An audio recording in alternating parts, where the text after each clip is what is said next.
En el contexto de los antiguos reinos de Israel y Judá, en medio de una época de cambios políticos y guerras, surge una figura que dejaría un legado inconmensurable en el ámbito religioso e histórico: el profeta Isaías. Su historia está entrelazada con los eventos tumultuosos que marcaron el período en que vivió, convirtiéndose en un personaje único en medio del caos y la incertidumbre. Isaías nació a mediados del siglo VI a.C., durante un período crucial en la historia del pueblo de Israel. Su nacimiento está registrado en Isaías, capítulo 1, versículo 1, que dice: Visión de Isaías, hijo de Amós, que tuvo acerca de Judá y Jerusalén en los días de Usías, Jotam, Acaz y Ezequías, reyes de Judá. Era hijo de Amós, cuya identidad, aparte del nombre, es poco conocida. Sin embargo, el nombre Isaías en sí es significativo, ya que significa Yahvé es salvación o salvación de Yahvé, reflejando el propósito y el mensaje que traería a su pueblo. Isaías vivió en Jerusalén, capital del reino de Judá, en un período de gran inestabilidad política y amenazas externas. Es probable que Isaías haya iniciado su ministerio profético durante el reinado del rey Usías de Judá, un período de estabilidad y relativa prosperidad para el reino. Fue durante este tiempo que Isaías tuvo su visión en el templo, un momento que marcaría el inicio oficial de su misión como profeta. El relato de este evento se encuentra en el capítulo 6 del libro de Isaías y ofrece una visión fascinante de la experiencia espiritual del profeta. La visión ocurrió en el año de la muerte del rey Usías, un momento de transición e incertidumbre para el pueblo de Judá. Isaías relata que estaba en el templo, probablemente involucrado en algún tipo de actividad religiosa o culto, cuando tuvo una experiencia extraordinaria. Describe cómo vio al Señor sentado en un trono alto y exaltado, con la parte inferior de su vestidura llenando el templo. Seres angelicales llamados serafines estaban alrededor del trono, clamando unos a otros: Santo, santo, santo es el Señor de los ejércitos, toda la tierra está llena de su gloria. Ante esta visión majestuosa y sagrada, Isaías se sintió abrumado por una profunda sensación de temor e insuficiencia. Reconoció su propia pecaminosidad y la del pueblo que lo rodeaba, confesando: «¡Ay de mí! Estoy perdido, porque soy un hombre de labios impuros y habito en medio de un pueblo de labios impuros, y mis ojos han visto al Rey, el Señor de los ejércitos». Es importante notar que la percepción de la santidad y la gloria de Dios trajo consigo una aguda conciencia de la fragilidad humana y la necesidad de purificación. En ese momento de angustia y reconocimiento, uno de los serafines voló hacia Isaías con una brasa viva que tomó del altar con unas tenazas. El serafín tocó la boca de Isaías con la brasa y declaró: «Esto ha tocado tus labios. Ahora tu iniquidad ha sido quitada y tu pecado ha sido perdonado». Esta acción simbólica representaba la purificación y la reconciliación de Isaías con Dios, capacitándolo para el servicio profético al que estaba siendo llamado. Enseguida, Isaías oyó la voz del Señor preguntando: «¿A quién enviaré y quién irá por nosotros?». Y él respondió de inmediato: «Heme aquí, envíame a mí». Este es un momento crucial en el que Isaías se ofrece voluntariamente para ser el mensajero de Dios, aceptando la responsabilidad y el privilegio de proclamar la palabra divina al pueblo. Así, la visión de Isaías en el templo no solo reveló la grandeza y santidad de Dios, sino que también transformó profundamente la vida y la vocación del profeta. Fue un encuentro que lo capacitó y lo comisionó para una misión que estaría marcada por desafíos, adversidades y al mismo tiempo por la constante y soberana presencia de Dios en su vida. Si te interesa este tema, considera suscribirte al canal y activar la campanita para recibir más contenido como este. Eso significa mucho para nosotros. Sin más preámbulos, vamos al video. Tras la muerte del rey Usías, su hijo Jotam asumió como sucesor al trono. En esa época, Isaías desempeñó un papel significativo como profeta en Judá. Jotam reinó aproximadamente 16 años después de la muerte de su padre, y su gobierno se caracterizó por una relativa estabilidad política y prosperidad económica, heredadas en parte del reinado de Usías. Durante este periodo, Isaías continuó proclamando los mensajes de Dios al pueblo de Judá, enfatizando la importancia de la fidelidad a Dios y la necesidad de evitar la idolatría y la injusticia social. También pudo haber aconsejado al rey Jotam en asuntos espirituales y políticos, buscando influenciar las decisiones del gobierno en conformidad con los principios divinos. Aunque Judá disfrutaba de relativa estabilidad durante el reinado de Jotam, había señales de tensión y desafíos inminentes en el horizonte.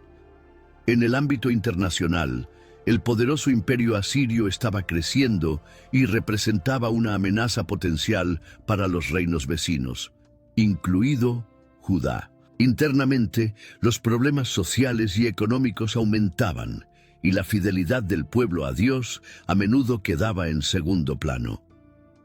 La historia comienza a tomar un rumbo tenebroso tras la muerte de Jotam, cuando su hijo Acaz ascendió al trono de Judá. La historia comienza a tomar un rumbo tenebroso tras la muerte de Jotam, cuando su hijo Acaz ascendió al trono de Judá. Era un reino que, a pesar de enfrentar desafíos, disfrutaba de cierta estabilidad política y prosperidad material. Sin embargo, Acaz pronto demostraría ser un líder débil e inseguro, cuyas decisiones tendrían consecuencias desastrosas para Judá. Y es aquí donde las cosas comienzan a complicarse. Tan pronto como asumió el trono, Acaz se vio confrontado con amenazas externas inminentes. El reino del norte, liderado por el rey Peca, y Siria, dirigida por Resín, formaron una alianza contra Judá con la intención de derrocar a Acaz y colocar en su lugar a un rey títere subyugado a sus intereses. Esta alianza planeaba instalar un nuevo rey en Jerusalén y reemplazar la dinastía davídica. Ante esta amenaza, Acaz se sintió profundamente perturbado y buscó desesperadamente una solución. En lugar de confiar en Dios y buscar orientación espiritual, Acaz recurrió a la diplomacia y a alianzas políticas. Buscó apoyo del rey Tiglat-Pileser III de Asiria, ofreciéndole tributos y sometiéndose a Asiria a cambio de protección contra Israel y Siria. Isaías, como profeta, tuvo que lidiar con las consecuencias de estas decisiones políticas. Confrontó a Acaz, advirtiéndole sobre el peligro de confiar en alianzas con naciones paganas, en lugar de confiar en la protección y el poder de Dios.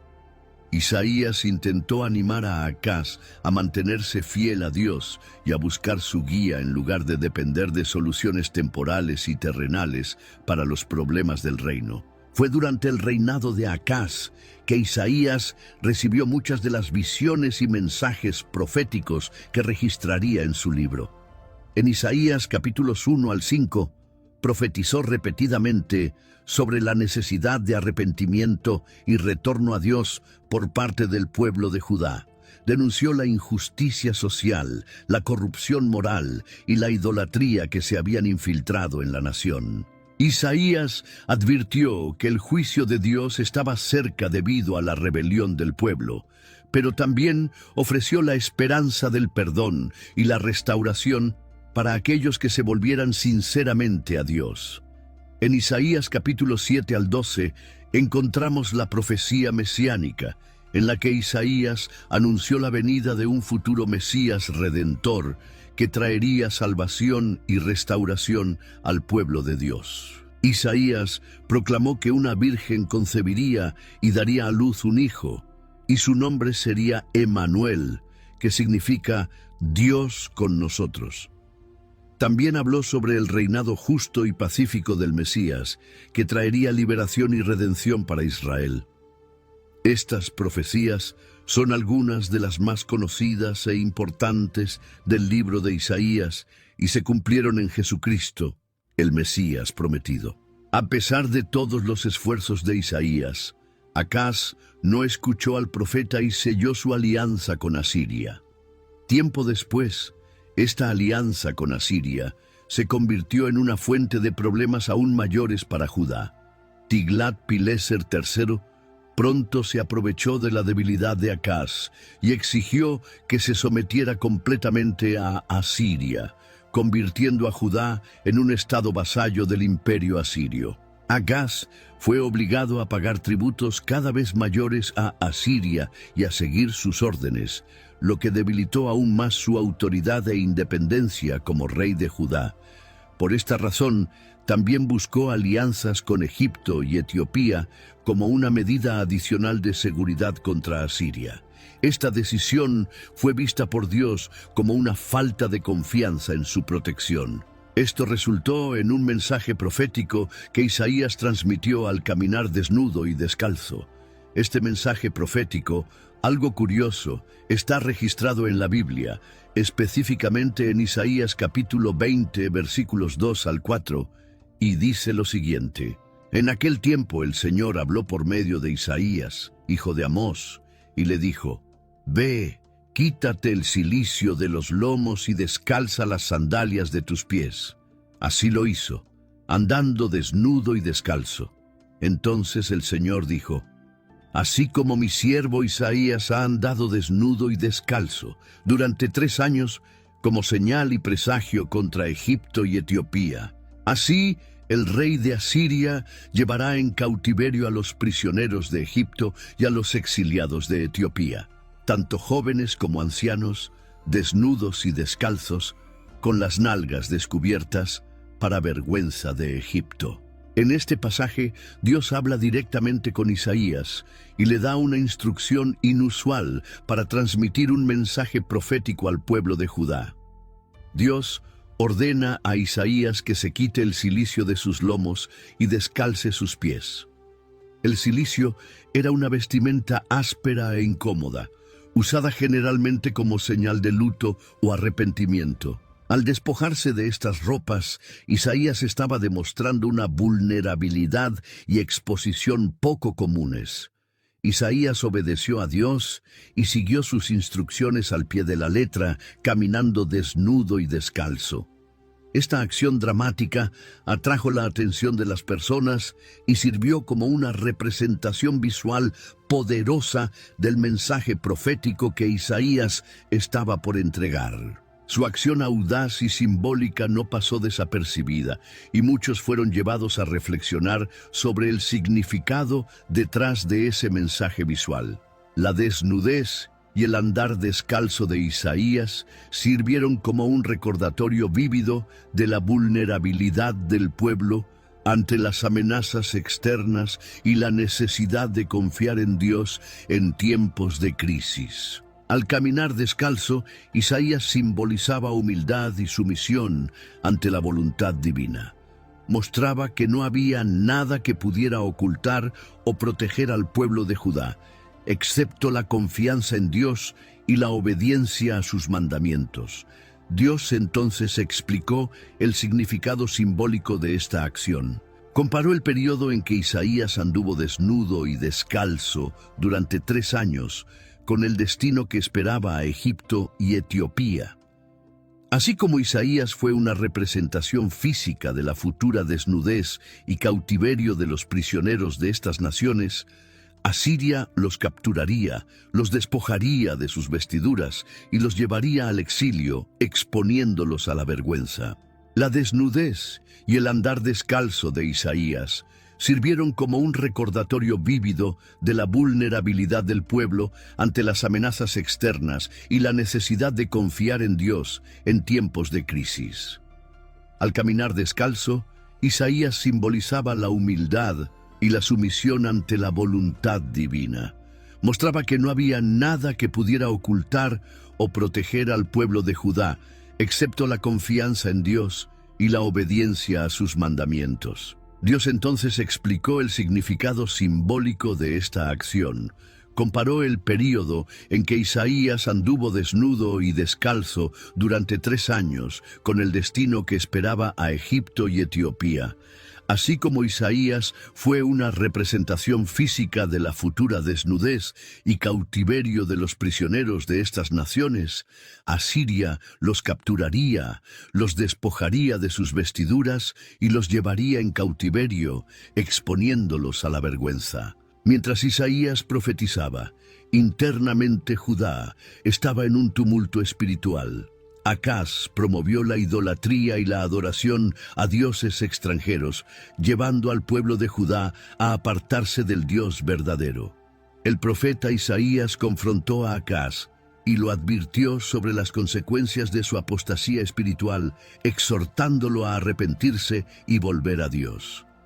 Sin embargo, Acaz ignoró las advertencias de Isaías y continuó en su desobediencia. La situación de Judá solo empeoró con el tiempo. Eventualmente el propio imperio asirio invadió Judá, devastando el país y colocando a Jerusalén bajo asedio. Acaz y el pueblo de Judá sufrieron terriblemente bajo el yugo de Asiria, enfrentando hambre, enfermedades y miseria. Al final, el reinado de Acaz fue un período oscuro y turbulento para Judá. Las malas decisiones políticas de Acaz y su falta de fe en Dios llevaron a Judá a un estado de debilidad y desesperación. Sin embargo, su muerte no marcó el fin de los problemas para Judá, sino el comienzo de un período aún más caótico. Su hijo Ezequías heredó un reino en ruinas y enfrentó desafíos aún mayores en el futuro. Tan pronto como asumió el trono, Ezequías emprendió una serie de reformas religiosas y políticas para purificar Judá de la idolatría y restaurar la adoración al Dios verdadero. Isaías apoyó y animó a Ezequías en sus esfuerzos de reforma, sirviendo como consejero espiritual y profeta del rey durante este período. Isaías continuó transmitiendo los mensajes de Dios al pueblo de Judá, exhortándolos al arrepentimiento y la fidelidad. Proclamó la palabra de Dios, denunciando la injusticia social, la corrupción moral y la idolatría que aún persistían en el reino. También ofreció esperanza y consuelo al pueblo, recordándoles las promesas de Dios de salvación y redención. Sin embargo, fue durante el reinado de Ezequías que Judá enfrentó una crisis aún mayor cuando Senaquerib, rey de Asiria, amenazó con invadir Jerusalén. En el contexto histórico, Senaquerib fue un rey asirio que gobernó entre los años 705 y 681 a.C. Durante su reinado, Asiria era una potencia regional dominante, involucrada en varias campañas militares en la región, incluyendo incursiones en Judá. El ejército asirio era una de las fuerzas militares más poderosas y temidas del mundo antiguo, conocida por su disciplina, organización y eficacia. Preocupado por la situación, el rey Ezequías de Judá intentó inicialmente buscar una solución diplomática y negociar con Senaquerib para evitar un conflicto directo. La narrativa bíblica y las inscripciones históricas proporcionan detalles sobre estos intentos de negociación. Según la Biblia, en el libro de Reyes, Ezequías envió mensajeros al rey Senaquerib en busca de paz, aceptando pagar un tributo a cambio de no ser invadido. Sin embargo, Senaquerib no estaba satisfecho con los términos ofrecidos y decidió invadir Judá de todos modos. Como resultado, las ciudades fortificadas de Judá fueron conquistadas y Jerusalén quedó sitiada. Desesperado, Ezequías envió una carta de sumisión a Senaquerib, admitiendo su error y prometiendo cumplir cualquier demanda. Inicialmente, Senaquerib exigió 300 talentos de plata y 30 talentos de oro como tributo. Sin embargo, a pesar de haber recibido el tributo, Senaquerib decidió continuar con su invasión. Esto resultó en el asedio de Jerusalén, dejando a Ezequías sin escapatoria. Al saber que Sennacherib había enviado una carta amenazadora contra la ciudad y contra el Dios de Israel, Ezequías se sintió profundamente angustiado y perturbado por la situación. Recibió la carta, subió al templo y la leyó ante el Señor. Al ver cómo la carta se burlaba de Dios y amenazaba con la destrucción de Jerusalén, Ezequías rasgó sus vestiduras en señal de luto y desesperación ante la amenaza asiria. El rasgar de vestiduras era un gesto común en muchas culturas antiguas, incluyendo la judía, como señal de angustia, luto o arrepentimiento.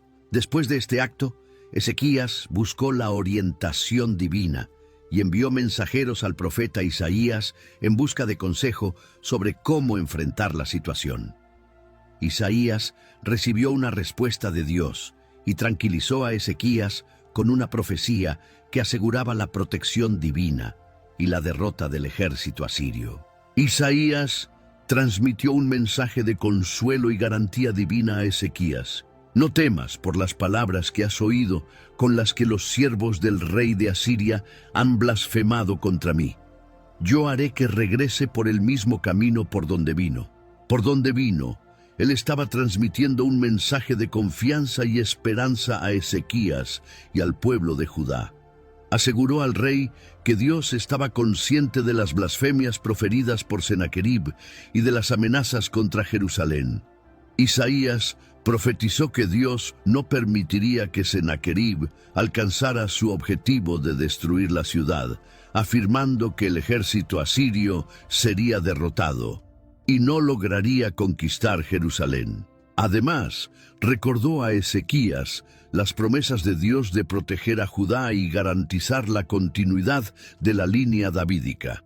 Enfatizó que Jerusalén sería salvada debido al amor y las promesas de Dios a David. Para fortalecer la fe de Ezequías, Isaías ofreció una señal milagrosa como prueba de la veracidad de sus palabras.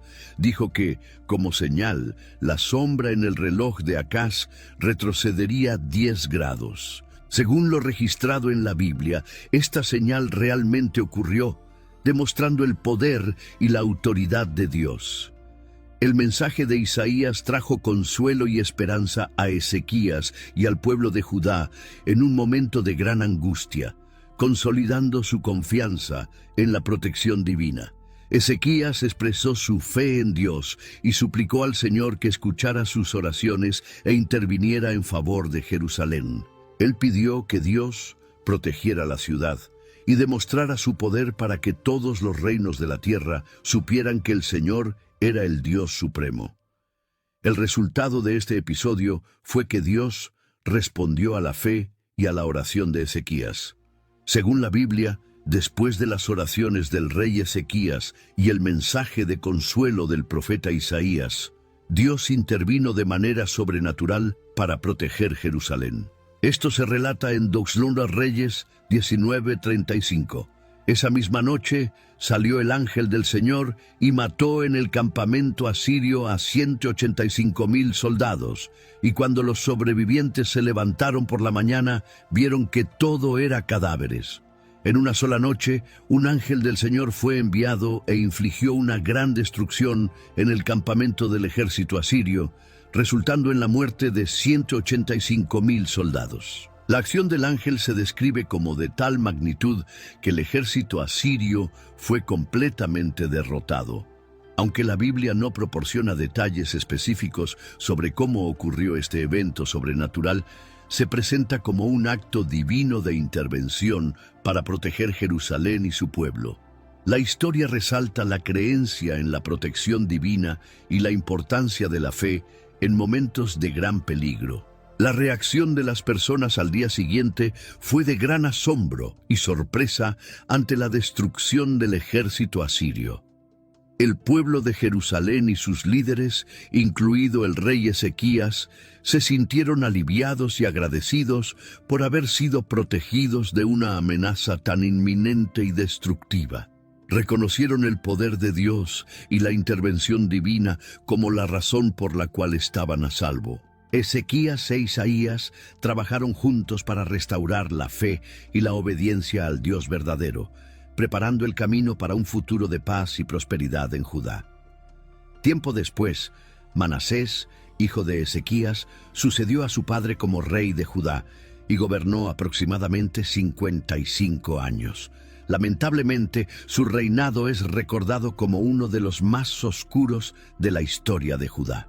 Esto se debió a su grave rebelión contra Dios y la persecución de los fieles.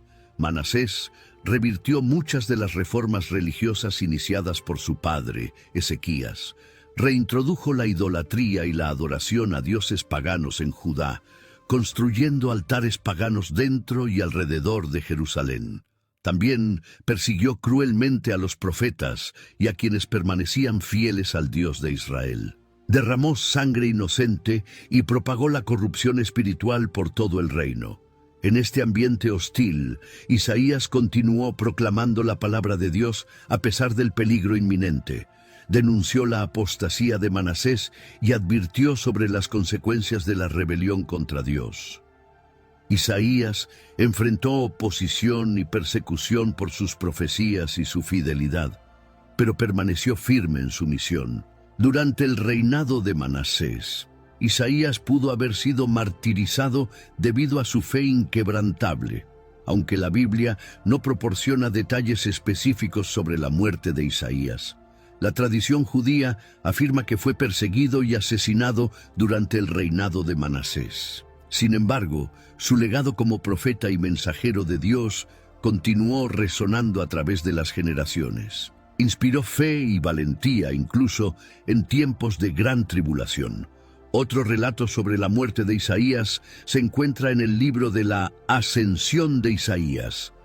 Este es un texto apócrifo del Antiguo Testamento que no forma parte del canon de las escrituras hebreas o cristianas, pero se considera significativo para la comprensión de la literatura y teología judeo-cristiana. Está compuesto por varias partes, incluyendo visiones, profecías y una narrativa sobre la ascensión de Isaías al cielo. La historia de la muerte de Isaías, según se describe en este libro, es una de las partes más notables y dramáticas. Relata que durante el reinado del rey Manasés de Judá, Isaías enfrentó gran oposición debido a sus profecías y su papel como defensor de la justicia. Según el relato, Manasés se enfureció con las críticas y advertencias de Isaías, ya que estaba involucrado en prácticas idólatras. Como forma de castigo extremo por sus palabras y acciones, Isaías, fiel hasta el final, aceptó su destino con valentía y resignación. Permaneció firme en su fe y continuó proclamando el mensaje de Dios hasta su último momento. Incluso ante una muerte terrible y tortuosa, Isaías no vaciló en su devoción a Dios y en su compromiso con la verdad. En cuanto al rey Manasés, a pesar de su reinado marcado por la desobediencia y el pecado, hay indicios de que experimentó un período de arrepentimiento en los últimos años de su gobierno. Según el relato en el segundo libro de Crónicas, capítulo 33, Manasés fue llevado cautivo a Babilonia después de una derrota militar, y allí se humilló ante Dios. Luego fue restaurado al trono de Judá, donde intentó reformar la religión y promover la adoración a Yahvé. Sin embargo, su arrepentimiento llegó demasiado tarde para evitar el juicio de Dios sobre Judá.